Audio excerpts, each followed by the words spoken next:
and direct from Black Facts headquarters, Central today. Doc Ock in the house, happy as a mouse, still doing my thing. All right, please, as you coming in today, as you beginning to see this live stream, don't forget to go ahead and give us a like, a thumbs up if you're on YouTube, and subscribe right below to our YouTube channel, which is now called the Black Facts Tubular channel. The Tubular Black Facts channel, excuse me. Mix those up. The Tubular Black Facts channel. That's right, tubular, because we got it on YouTube. Meanwhile, let's go ahead and introduce a new proverb for the day.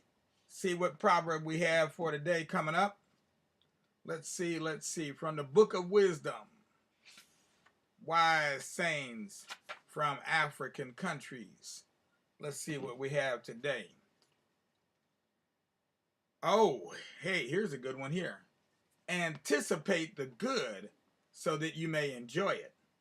Anticipate the good so that you may enjoy it. All right, there we go, right there. Anticipate the good so that you may enjoy it. All right, there we are. And that was, oops, I almost forgot. Let's see, where was that from? See, I said anticipate the good so that you may enjoy it. Where was that from? Oh, shucks. Am I going to be able to find it again? Oh, man. Let's see if I can figure out where that came from. Okay, well, looks like we found it and we lost it just that fast. Dang, can't believe that happens. But it was a good proverb though. Anticipate the good so that you may enjoy it. All right, well, I don't see it again. So, when we run across it again, we'll let you know where that, there it is. Anticipate the good so that you may enjoy it is a proverb from Ethiopia, the country of choice today. All right, and we're returning to our story from George S. Schuyler, the African-American author par excellence. Okay, excellent storyteller. And we're reading the story, Revolt in Ethiopia, a black insurrection against Italian imperialism, I believe is how you put it. Yep, against Italian imperialism. So, we're on the ship, and there's a murder that's been committed already. There's I don't know what you would call that. It wasn't a kidnapping exactly, but there was a rifling of a cabin, a break-in to a cabin, and an abduction. There we go. There was a rifling of a cabin and an abduction of the main characters, Princess Zunda of Ethiopia and Dick Welland from the U.S. and his valet Bill. All three of them were abducted while they trashed their stateroom, or Princess Zunda's stateroom. So the question now is, where is this half ring? Because this half ring, when shown to the priest, the high priest of the Coptic church in Ethiopia, will get you access to the treasures of Menelik. You know, they always talked about King Solomon's mine and all that stuff. Well, guess what? Ethiopia is the land of Solomon. Where have you hidden it? He asked. This is Dick Welland asking Princess Zunda. Since I'm going along with you, I think I ought to know. She indulged in a crafty, world-weary smile and looked Dick squarely in the eye for a full moment. I have it on me, she said quietly. It isn't necessary. to go into details. Oh, no, of course not. I merely want to know. After all, it looks like protecting you is going to be a busy job. Well, I'm not exactly helpless, you know. Both of us were a few minutes ago, he reminded her. That's likely to happen again, but they probably won't bother you anymore tonight. No, I think not. You'd better go and get some sleep now, mister. Oh dear. I'm afraid. She looked down and bit her lip, then smiled through her confusion. Dick's heart leaped. She seemed more beautiful now than ever. Welland is the name, he said, laughing. Just think of the canal that connects Lake Erie and Lake Ontario. As if we knew what that was. Dick Welland. It is, but it will be all right if you just call me Dick. Maybe I shall, she said, when I know you a little better. And may I have the honor of breakfast with the Princess Zunda? Perhaps, arching her slender, beautiful neck. Call me and see. Dick went thoughtfully to cabin 34 and switched on the light. Everything was as he left it. He undressed slowly, his thoughts on the evening's swift course of events. He had certainly got into a real mess here, he mused. As usual, he was being a fool for a woman, as usual. Getting mixed up with murders and murderers, getting involved in plots and counterplots, committing himself to what seemed a fool's errand and probable death, and all for a woman? But what a woman! There was no denying that her strange, exotic beauty captivated him. She was almost American, what with her Howard education and stylish clothes, and there was something of another age about her, something of the nameless wisdom of the oldest Christian country in the world, and something, too, of the fanatical zeal for freedom. Fool's errand or not, he told himself he was in for it and glad of it. He tossed his underclothing on a chair and posed his fine brown body vainly in front of the long mirror. Then he went into the bathroom and took a quick shower. As he was drying himself, there was a knock on the door. Boom, boom, boom.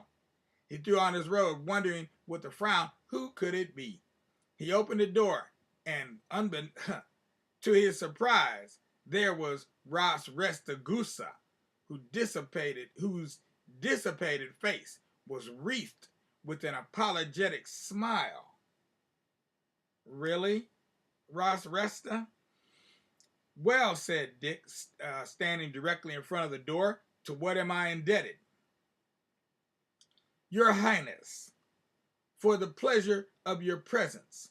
Ah, my American friend is being sarcastic. Is it not so?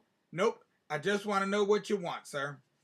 Ah, well, it is very little, very little. May I come in, Mr. Welland? Yes, come in. Now, you recall the princess been with him for quite a while, and she didn't know his last name. How does this guy know his last name? And all they did was fight. Interesting. Dick stood aside, watching the Ethiopian closely. So you know who I am, eh? I presume you are also aware of my identity, Mr. Welland. Sure, and the identity of your crowd, too. It was a shot in the dark, and Dick knew it, but he remembered what Bill had said. Ras Goose's little eyes became momentarily larger, then they glinted like a snake's. My crowd? The Ethiopian queried, innocently, lifting his narrow eyebrows. Like so? Oh, I guess you understand, all right. That crowd in number 16 is evidently no mystery to you, especially when it comes to entering cabins. I know more about you than you think I do, Ras Gusa. And now, what is it that you want? The Ethiopian's little eyes smoldered as he listened. Then his quick smile came back, and without invitation, he seated himself in the best chair in the suite. Since you have acquired so much wisdom in your short span of life, Mr. Welland, he said rather suavely, perhaps you will also be wise enough to give up this project upon which you are about to embark. What do you think about that? Dick looked guiltily to encounter the other's sneering smile. What project? He asked in a hollow tone. You are not at dissimulation. You're not good at dissimulation, Mr. Welland, the Ethiopian bantered good-naturedly. You are surprised that I know this, when you have told no one, eh? Well, there are many things that I know which you think are not known. Oh, yeah? Certainly. And I suggest, here his tone grew slightly harsh, that you continue on your pleasant world tour and not go where you decided suddenly this evening to go. It is a very unhealthy climate, Mr. Welland. Something might happen to you there. What are you talking about? Dick lamely simulated bewilderment. Let us not play, grated Rasgusa. Let us understand each other perfectly, Mr. Welland, so there can be no mistake. All right, go ahead and talk. Dick, affecting nonchalance, got a cigarette, lit it, and returned the monogrammed silver lighter to the chiffonier. So, I do not brook interference in either affairs of the heart or of the state, Mr. Welland. Under the circumstances, I believe it will be advisable for you to continue your world cruise and not attempt to go to Ethiopia. Do I make myself perfectly clear? Perfectly. Is that all, Your Highness? That is all I have to say now. What more I shall have to say will depend upon your action, Mr. Welland. All right, growled Dick, his anger rising. Now you get the hell out of here before I throw you out. The Ethiopian rose leisurely, carefully adjusting his long black cape, and with a remember look in his little eyes, bowed himself out. Dick was tempted to give him a boot down the companionway, but restrained himself. Dick was mad and also disturbed. There was no telling how many cutthroats they had on board, and there was no telling how far they might go. He remembered with something of a shudder the quivering form of John Danilo, wasting his life's blood on the floor of the dining salon. He locked his door thoughtfully. A moment later, he changed his mind and had Bill called. The little bow-legged fellow was knocking at the door in 5 minutes. What's up, boss? I think we're in for it, Bill. The Ethiopian was just here and warned me to leave the princess in Ethiopia alone, and he talked like he meant it. That man's talking sense too, Chief. We better leave these jokers alone and study our own business. That is, unless you're liking the princess. Well, I promised her, and I'm going through with it. But I think you better stay here with me tonight. These people are desperate. There's no telling what they might do. They ain't gonna do nothing here, boss. Why, they've already killed one man tonight. Bill looked worried. The fact was that he didn't want to stay in Dick's cabin that evening. He admitted as much. That gal's coming back tonight, he said. She thinks she's gonna pick me, but I'm gonna pick her. That's how come I don't want to stay up here. Bill, you're incorrigible, accused Dick, laughing for the first time. I might have known a woman was behind your reluctance. Still, I sort of hesitate to go to sleep with such cutthroats on board. They've probably got a key to unlock every cabin. You ain't got nothing they want, Bill pointed out. Long as you go on about your business, they ain't gonna bother you. But when you go off to Ethiopia with that princess, that's when business is gonna pick up. Well, my name ain't Bill Sifton. You got something there, exclaimed Dick. That gives me an idea. I'll trick the rascals. Boy, it's good to have money.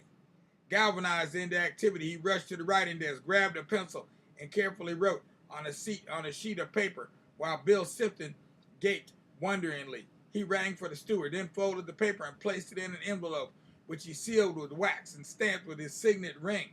Oh, he got a signet ring? Oh, dang. Bill hitting. Take this up to the wireless room, he told the steward. Be very careful that you don't lose it. The man disappeared. Now I feel better, he exclaimed, grinning. I think I'll make that Ras Restagusa look more like a monkey than he already does. Okay, now I resent that monkey comment, but whatever. And that is the end of chapter 6. So we shall return on the morrow with chapter 7. From a revolt in Ethiopia, revolt in Ethiopia, a black insurrection against Italian imperialism. Man, this brother makes titles almost as long as the whole doggone story. All right, so I hope you've had your fill. I know I've had a thrill, and now it's up to you to kick back and just chill for the rest of the day. But before you get to really chilling or even start to illin', I'd like you to do one more thing that'll have me thrilling. And all that is go ahead, give us a like, a thumbs up, and subscribe to the Black Facts YouTube channel. If you all could just do that, that'd make me happy as a cat with a blue hat, as you can see. In the meanwhile, we will be black tonight with more stories and tales from Ethiopia, Somalia, and the Horn of Africa. So make sure to return at 9. This is Doc Ock at noon and 9, signing off. Peace out without a doubt, y'all.